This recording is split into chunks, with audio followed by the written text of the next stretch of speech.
युवराज के वीडियो की शानदार प्रस्तुति।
जब मैं पुलमी ले चले हो रे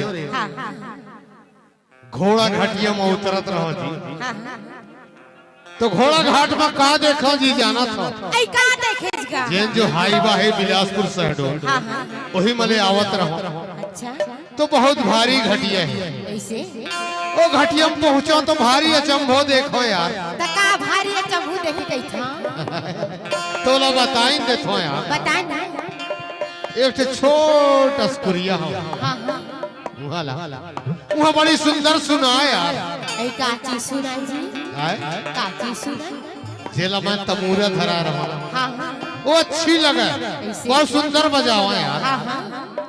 का सुना जाना था का अरे नाना सिकुरिया के नाना सितुरा ऐसे बहुत सुंदर लगे यार बहुत अच्छी लगे वहाँ अच्छा बोली अरे नाना सिकुरिया के नाना सितुरा भितरी कोंटा में बाजे तमूरा सुन ले वो नाम भाई सुन ले वो बड़े भाई भितरी कोंटा में बाजे तमूरा नाना दी नाना दी नाना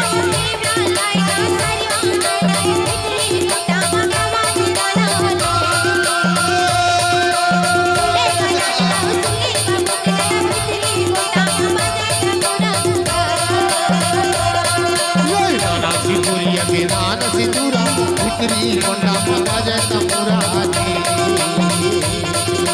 सुन ले ओ नान भाई सुन ले ओ बड़ी भाई भीतरी कोंडा में बाजे तंबूरा जी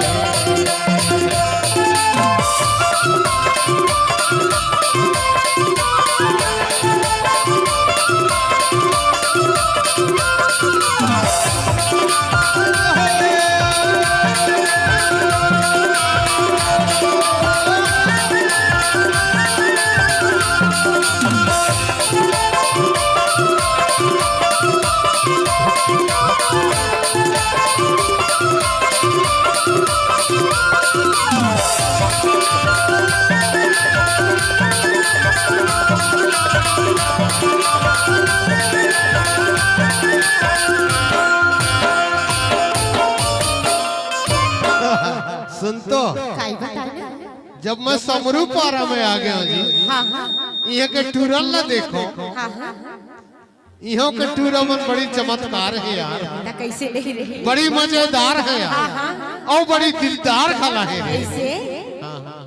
यहाँ आ गया तो का देखो जान तो आई का देखे कई था अरे नान नान टूरिन के बड़े बड़े चूरा टूरिन न ले जाए खलोट के टूरा सुन ले ओ नान भाई सुन ले ओ बड़े भाई टूरिन न ले जाए खलोट के टूरा